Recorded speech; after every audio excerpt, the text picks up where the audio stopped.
পাগল আর গরু। একদিন এক পাগল রাস্তায় হাঁটছিল। হঠাৎ করে সে একটা গরু দেখল।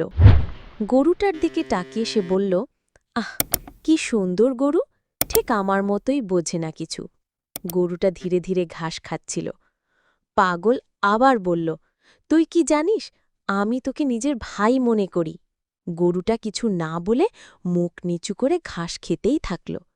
পাগল হঠাৎ খুব সিরিয়াস হয়ে বলল, চাল, আমরা শহরে যাই, সিনেমা দেখি, আইসক্রিম খাই।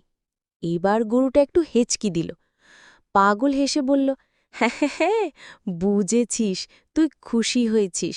ঠিক আছে, চল রে ভাই, দুজন মিলে একটা গোয়াল ঘর বানাই। তুই ঘাস খাস, আমি রোদ পোহাই। এইভাবে পাগল আর গরু দুজন মিলে রোজ শহরের রাস্তায় ঘুরে বেড়াত। লোকে বলতো, ওটা পাগল আর ওর সঙ্গী গরু।